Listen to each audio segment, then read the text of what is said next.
We're going to start with you, Kaz. The Panthers lose to the Saints 47-10. Hate that it happened, but expected. The Panthers not going to be good for another 2 years. I mean, Bryce Young is probably not the guy that we thought he was going to be. He probably needs to be on a certain team so he can thrive, but it's just they don't have it, man. They don't have enough. They don't have enough, and the Saints have for the last few years had a pretty solid defense, and they got guys that make plays on offense. And even though Derek Carr is not a great quarterback, he loves Rashid Shaheed, dog. He does. Like he did it all last year. He opened up the season this year with Rashid Shaheed. So yeah, expected. I mean that I think I predicted that game to be kind of out of getting out of control, and it was way worse than what I predicted. So expected, but goddamn, Carolina just God Lord. So, Jaevon Tide, I'm going to swing the next game to you. The Minnesota Vikings open up 1-0 after beating the New York Giants in their new throwback jerseys, 28-6. What were your thoughts? Skull back, Wes. I'm turning it up for you. No, yeah, Jettas is going to be Jettas. Aaron Jones looked really good. Sam Darnold looked comfortable in an offense since never. So, I mean, Daniel Jones, the jig is up. We'll just say that. I mean, let's give these people their money back. It's all downhill from here. Malik Neighbors, the interview, and at the end of the game, it's just doing my job. This is what it's gonna be. So I mean, like you gotta put your big boy pants on if you're a Giants fan because it's gonna be a long road. It just seems like it was eons ago when they won a playoff game in Minnesota. That was 2 years ago. Now look at them. They're gonna be what, bottom 5 team in the league. So it's gonna get rough. I think the Vikings could be sneaky, a feisty team. It can be feisty. You gotta make sure you put precise wording on that because we'll come back. They'll be very feisty. I got one thing to say. Worst throwback uniform I have ever seen in NFL history. They have come with some fire uniforms this year. Some fire uniforms. The Detroit Lions are nice. And then for you to just throw them bitches out there week 1 with the brown pants. Power Rangers. But all in all, I think Sam Darnold looks comfortable. KOC, I think, is one of the better offensive minds in the league. And we'll see what this team could be because they got a lot of good weapons. Aaron Jones, you got Jordan Addison, and obviously you have Justin Jefferson, highest paid receiver in the league. So we'll see what he could work with. Marcellus, I think the biggest upset of the season, week 1.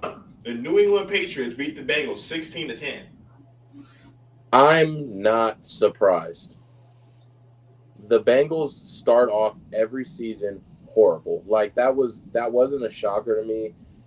Last year I seen it up close and personal. I've lost so much money on Cincinnati. They're like the Raiders to me. Like it's just a waste of money. And I'm not even surprised that they lost that game because New England finally got a different coach to play for. It's a different atmosphere. The Belichick era is gone. They got Mayo coaching. He was a former player. Like, I feel like they got new life there. Like, they're letting the players finally be themselves. They might be all right. And Jacoby Brissett knows how to manage a game well enough to not lose one. So, I wasn't surprised. Cincinnati does that every year. They start off horrible, and then they get hot towards the end of the year. So, just to keep it short and sweet, that was really it. And for the next game, a shocker to most. Shocker to me. The Pittsburgh Steelers beat the Atlanta Falcons 18-10. All I heard all season was Arthur Smith ain't here no more. We're going to see Drake London. We're going to see Kyle Pitts. We're going to see Bijan Robinson. And I told him, I said, hey, man, Kirk came to Philly a lot. Kirk's going to beat Kirk Cousins. I know the chains look nice and it's fun. It's giddy. You like that? Was a long time ago. He's really only been relevant because of number 18. Number 18 is no longer there making catches over double coverage. You know, Kyle Pitts got into the end zone, and if the Steelers didn't blow coverage, they might have not scored a touchdown all game. For Kirk Cousins to go out there and throw 2 picks, for them to invest all that money it really makes people that question the Michael Penix draft pick not shake their head so much, because we all blew our head. We were like, what the hell? They could have got this. They could have got that. You just signed a quarterback for $100 million. What you doing drop to the quarterback top 10? Hey, maybe they knew something we didn't. So it's definitely disappointing to see Kirk Cousins go out like that. So Cass, one of the best games of the weekend. The Houston Texans beat the Indianapolis Colts 29-27. What are your thoughts? I'm pissed. I thought I was a genius. I thought I was the man to call one of the biggest upsets of the week. And I just, again, good teams just find a way to close out games like that, man. And Anthony Richardson played his ass off. I'm gonna continue to be high on Anthony Richardson, and I think that as long as he can stay healthy, he might be in the talks for MVP. I'm not sure if he's ever gonna be a front runner, but I could foresee him being in talks. There was just, first off, let's talk about that bomb that he threw off his back foot, like 70 yards. If y'all haven't seen that play, that's nuts. I know they talk about Josh Allen's arm. Anthony Richardson might have the biggest arm in football. That shit was insane. I'm talking in stride, not underthrown, not on the money. I'm talking, old boy had to be like in stride to catch that bad boy with pressure off his back foot. I don't think I've ever seen a throw like that. And it was on point. Like it was on the money. So the Colts could be very good. When I say very good, I mean a lot better than what they were last year. I think the Colts could be a playoff contender. I think they are a playoff contender. They went toe-to-toe with the division rival, and it just came down to the fact that they just didn't have enough left in the tank when it was all said and done. The better team won that. The better team won that day. But don't sleep on the Colts. I think that as long as, like I said, Anthony Richardson stays healthy, they're going to give a lot of teams a lot of problems. That defense just has to show up and get some key stops. I think the offense will do what they do. Jonathan Taylor had a pretty silent game. Anthony Richardson, like I said, he had to put the team on his back. He had a great game. But outside of that, I just think it was like week one jitters for the most part, and you're going against CJ Stroud and Stephon Diggs, Nico Collins, and Tank. I mean, that's hard, bro. That's tough. That's tough. So I'm mad. I really wanted to call that upset. I was close, but the better team did win. So I'm not upset about it too much, if I'm being honest with you, because the Texans, they're good, man. They're good. They're well coached. They have a great offense, and their defense, they're also well coached on defense. So, Anthony Richardson, just stay positive, brother. Stay positive. You got the sauce, man. You got the sauce. Go ahead and tell him, Todd. You've been saying it all weekend. Go ahead and tell the world. I know you want to butt in on this one. Go ahead and tell the world. Stephon Diggs is washed. Kevin said he's washed. It's not 2018 no more. That's not the Bills no more. He ain't going to be doing all of that. He's dancing in the end zone. Not once, but twice. What was the little dance they did? He went and Kevin also did say that Anthony Richardson is not him. He said he's a running back that can throw the ball very, very far. So I just want to record be shown on that. And this Anthony Richardson is Kevin's quarterback in fantasy. So I don't know how you can talk shit about your own quarterback in fantasy, but I mean, hey, I think AR is the truth. So all I'm saying is, I never said he was washed. Toddy drafted him in the second round. Said, Kevin, he had 100 catches. I said, how many of those were in a Texans jersey? That's all I said. Said it's a crowded room. That's all I said. But he was doing his dancing and doing his thing. Anthony Richardson has a cannon, but the accuracy to anything besides 50 yards, kind of shaky. But moving on, we're gonna mix the order up because there's a specific game that I want Jaevon to talk about. So Marcellus, I'm gonna swing it to you next. The Buffalo Bills beat the Arizona Cardinals 34-28. Kyler's back. He looked great. It looked better than what he actually played like, but I feel like Kyler looked a lot better than he did before he tore his ACL. Like, I think Kyler looked really good. The Bills suck. I swear they do. The Bills, Josh Allen is in the same category as Trevor Lawrence and I'm trying to think of the other quarterback. He's on the tip of my tongue. I just think Josh Allen's overrated. He hasn't done anything to really be substantial, so I just feel like Josh Allen's overrated. Josh Allen, Justin Herbert, and Trevor Lawrence are all the same quarterback. Can't convince me otherwise. The Bills' defense looks awful, and the Cardinals look better than they did last year. So I'm just going to skip right over it because I know Toddy's itching to get to the game that he wants to talk about. So Toddy, number 1 overall pick. His jersey's hanging up next to Reggie. Didn't do much there. He came in here, number 1 pick, the Hard Knocks, the Michael Jordan theme music. He led a stat that only he can lead. All quarterbacks, all 32 teams threw for a buck. Just one. 1-0-0.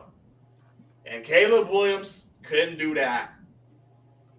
First game in Bears history, or not Bears history, the Bears last 10 years, won without a single touchdown. Todd, what were your thoughts? Chicago Bears beat the Tennessee Titans 24-17 with a top 15 quarterback in Caleb Williams. Caleb did not play well by any means. He had a lot of missed throws down the field, a lot of what ifs. He had a almost touchdown that was dropped on an out route. I don't know who it was, but he did not play Keenan well. Allen. It was, yeah, he missed Keenan Allen on a couple of could have had him for a touchdown. A lot of coulda, woulda, shoulda. You wish would have liked to see a lot more from him, but by no means Caleb Williams was carried in this game by the defense, creating several turnovers. I think 2 interceptions. One of them returned for a touchdown, and they also had a blocked punt that was returned for a touchdown. So you had special teams, and you had a defensive touchdown. I don't think that there were no offensive touchdowns scored in this game by the Chicago Bears, and they still won. So there's a lot that everybody can kind of trash Caleb. I get it. But this is a game they would have for sure lost last year. Justin Fields would have figured out a way to lose this game. Hands down. He didn't turn the ball over, so that's a good sign from him. For him being a rookie quarterback and for him being his first game, did not turn the ball over. That's a positive sign.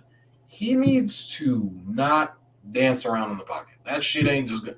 There's only a certain amount of people in the, like we talked about, like Lamar is kind of one of those guys who can kind of get a, like, I don't know if he's adjusted to the speed of the game yet. So it's like he feels like he can kind of run around and do all this other shit.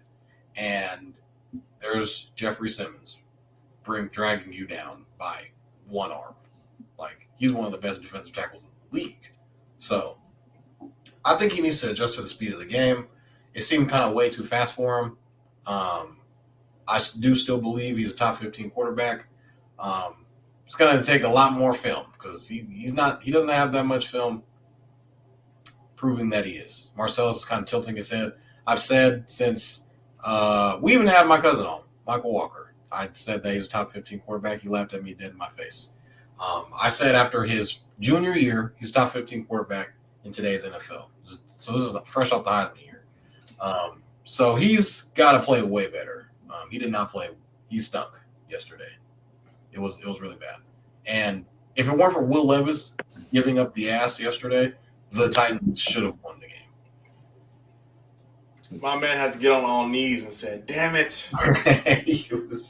I just lost to Caleb fucking Williams." Yeah, it was bad from Caleb, but the defense saved him. Special team and defense saved him yesterday. That looked like the Caleb Williams that played against Utah. I'm just saying. Or Tulane. Same guy. Caleb Williams, he looked like a rookie. That's what he looked like. He looked like a fourth round draft pick rookie. That's what he looked like. Not one, not two, not three. He looked like a Drew Lock. He looked like he looked as worse as they can get when it comes to a rookie quarterback. I don't think that's going to be long term, but I'm just saying, I'm calling it what it is. If you were to never tell me anything about that guy, Caleb Williams, I've never seen a snap of football in my life, and I were to watch that game and you were to ask my honest opinion, I'd be like, that guy sucks. Who's that guy? That's exactly what I would say without knowing anything about football. So he'll turn it around because guess what? He has no choice. I mean, you can only go up from fucking rock bottom. That was I mean, terrible. 92 yards. So, I mean, Ain't no, you know, ain't so taking no lower. 93. I got the Texans on Sorry. Sunday Night Football. They are So can I take the over 93 yards, Toddy? They got the 6.5. They're $6.5 in that game. So Can I take the over 93 yards for Caleb or no?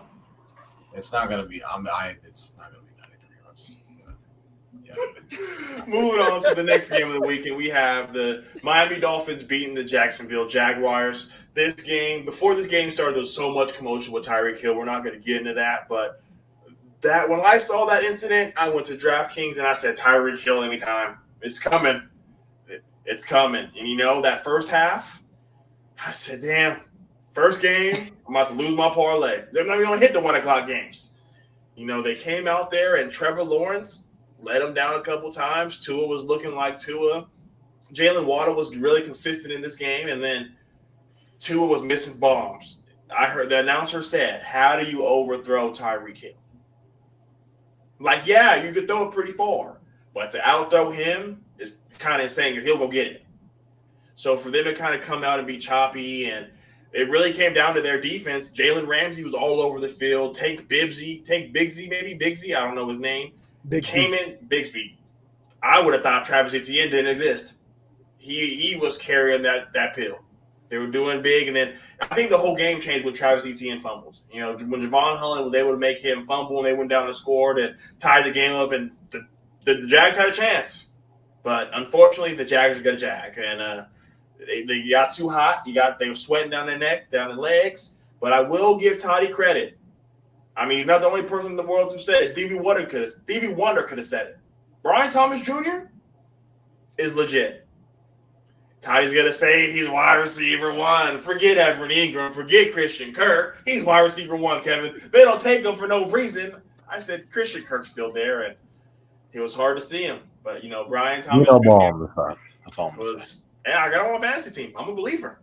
That's what I'm saying. You're not the only one who said it, but he just ain't wide receiver 1. So moving on to the next game, Cash, we have the Jim Harbaugh era. The Los Angeles Chargers beat the Las Vegas Raiders 22-10.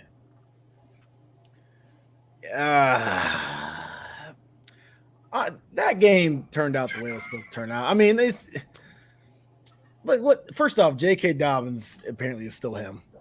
I don't know how. Coming off of an Achilles tear, as a running back, that's usually closed curtains for your career normally. But he had some good burst speed. He hit the hole hard, and we're gonna see a new Chargers team when it comes to the offense moving forward. They have no wide receivers right now; they just don't. But they do have some guys on the offensive line like Rashawn Slater, guys like that former number 1 draft picks that are very good at what they do. And then they got the 1-2 punch that is Gus Edwards and J.K. Dobbins from Baltimore. Mixed in with a little bit of Justin Herbert, who can, thread the needle when it needs to be thread, and you have a solid offense. Not a great offense, a solid offense. I'm not really sure how an offense like the Chargers offense is going to fare when it comes to being down, but the Raiders have Gardner Minshew at quarterback, you guys, and come on. I mean, I like the guy. I like Gardner. I think he's one of the best backups in the league. I really do, but like, he's not a guy that's going to go out there and win you games week in, week out. If Gardner Minshew is going to win you games, it's because, just like you mentioned about Kirk Cousins having Justin Jefferson, it's because of who he's throwing the ball to, not what he's doing with the ball. So Gardner Minshew came out, played a very, very Gardner Minshew-like game. The Chargers, the more poised team, the better coach team, if you were to ask me. Even though Harbaugh is coming back to the league, he's been to a Super Bowl. You know what I'm saying? You can't be that bad if you've been to a Super Bowl. He's also won a national title, right, in college. So it's like he goes to back to NFL. He coaches his team to a victory, a comfortable one at that. It's expected. I think on paper that the Chargers have a better team everywhere besides in the wide receiver position, but it doesn't matter because, like I said, Minshew's not the kind of guy that's going to get those guys the ball. So we got to wait another couple weeks for Devonta Adams to just not get his fair share of the rock, and hope that they make some changes in Las Vegas. But Gardner's not the man, and it just is what it is. So for you guys out there that want to play some bets when it comes to the Raiders. You could probably bet the over on almost every game because if they're not scoring points, the other team's scoring 40 moving forward. So expected. Chargers don't have a good offense, and they still handle them quite comfortably. I, for one, Ty and I did a draft reaction show, was screaming Malik Neighbors, Rome Odunze at 5. There's no way. Kaz just talked about the wide receiver room. It's the 4 of us and Lad McConkey. What are they doing? Joe Alt, 11 one-on-ones with Max Crosby and gave up 0 pressures. Maybe Jim's a fucking genius, but fuck scoring touchdowns if you can block Max Crosby one-on-one, right? We can find someone to catch the ball. Everyone can't block Max Crosby. So, moving on, Todd, the next game, we have the Seattle Seahawks beating the Denver Broncos 26-20. Seattle started out slow in this game. I thought Bo Nix looked comfortable early, and then it kind of came to him, hit him really fast. Kenneth Walker got going towards the end of the game. I think he had about 2 touchdowns. It was they started to make Bo Nix look like a rookie, like Kaz was saying about Caleb Williams. I don't think any of the rookie quarterbacks played particularly well in week 1, but you're on the road against in Seattle, one of the toughest places to play. You can only expect so much. So Sean Payton tried to steer the storm or steer him through the storm a little bit. But I don't really know what to make of Seattle, and we don't expect the Broncos to really be good. So it's like for them to kind of come out guns blazing, it was like, oh, okay, that's kind of a surprise. But I feel like Seattle is still Seattle to me. I don't really see anything that made me go, wow, they could be an NFC playoff team. I just didn't see it. So I don't know why. There was a lot of people really high on Seattle, and I'm just like, are we not watching the same Geno Smith? And like, how was Pete Carroll? And I'm like, okay. Then they go out and get a Mike McDonald from, I believe it was the Ravens. He's a defensive guy. He's the youngest head coach. So I'm just like, Seattle still needs a quarterback. So it's like, let's try and figure this thing out here. But I guess Seattle won. They're supposed to win. All right, Marcellus. So another game that had some breaking news beforehand. Dak Prescott is now the highest paid quarterback in NFL history with an annual contract of $60 million. He finds out that news and leads them to a 33-7 victory, 17, over the Cleveland Browns. What were your thoughts? I think that Cleveland overpaid Deshaun Watson, and now it's going to hurt him because he is absolutely awful. And I don't want to say that Dallas, it was expected. I don't know how Dallas was the underdog in that. Like, honestly, I don't see why because, yeah, I get it. The Browns did have a really good defense last year, but I don't see Dallas being an underdog in that game because I feel like Dallas has a better offense than Cleveland has a better defense. Like, I felt like it just showed. And then it doesn't help Deshaun Watson, like, I feel like the defense is kind of looking at him like, hey, we kind of need some help. We've been on the field all day. Like, they can't cut him. They can't get rid of him because it's going to cost them way more to cut him than to just keep him and play and just watch him. $71 million. Yeah, $71 million. You're going to have to suffer and deal with that $71 million at quarterback for the period of his contract. And I don't see Deshaun getting re-signed anywhere else. He might be one of those veteran quarterbacks that kind of just falls off like Cam Newton did. Like, it's just, I hate to say it, Cam Newton's one of my favorite quarterbacks, but I watched his career die. Like, I think Deshaun Watson, like, we're slowly watching his career die. Like, I haven't seen anything, even from last year to now. You would think that it'd be a drastic change, but he still doesn't look comfortable in that offense. Like, I feel like at this point, he's just uncomfortable in that offense, that scheme, or what. You had a whole offseason to really get comfortable with it, and it still looks piss poor. So, and don't ever money line the Browns versus the Cowboys. You know, I was also one that was really hoping that the Browns would come out and do it. So the next game we are going to cover is the Tampa Bay Buccaneers and Baker Mayfield send Jaden Daniels home with his first L of his NFL career. I think Jaden Daniels showed us exactly what he can do. He can sling it down the field. You know, the accuracy is there. Isn't always there, but at the end of that 3-5 step drop, he's gonna look to his left and his right and say, "I'm gonna fucking run." We said Lamar did it.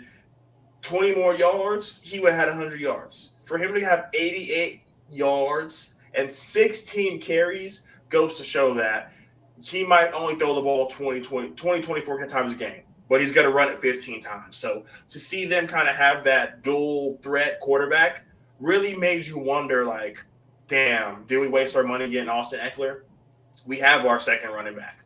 You know, we're going to give him those carries versus Austin Eckler, who had 2 carries for 10 yards in this game. So it's going to be very interesting to see how that dynamic moves moving forward. Brian Robinson Jr. looked great. I was really disappointed in Scary Terry for him to have 2 receptions for 17 yards, killed my fantasy.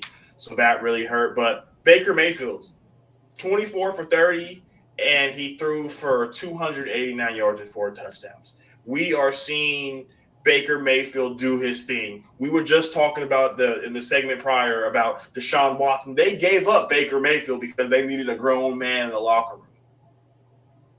Hey, man, I don't know what you want me to say. Led him to the playoffs, got paid. He's doing his thing. I think one of the biggest things that came out from this game was the dual backfield.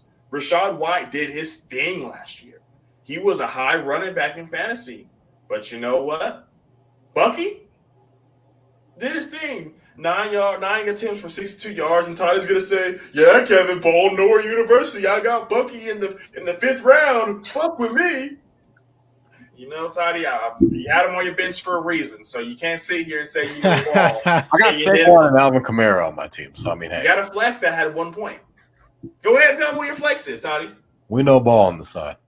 Yeah. You played 4. We had Adonai Mitchell on our flex, and guess what? And Brian and who was the tight end? Evan Ingram. Evan Ingram. Yeah, he didn't do shit. My man played 4 kickers and won a game. It's okay. We're gonna be okay. We know ball on this side. Kev likes to criticize me for my fantasy team, says I don't know what I'm doing. I led the league in points, so he outscored me by 9 points. He makes it seem like Toddy was the highest dude by 20 points. Hey. I mean, you played 4 kickers, Toddy. I hope that. Who had the most points in fantasy this week? You did, sir. Okay, so that's one. We know ball. We know ball on the side. Are you projected to win next week? I mean, or a week after that? After that? All right, we're gonna be moving on.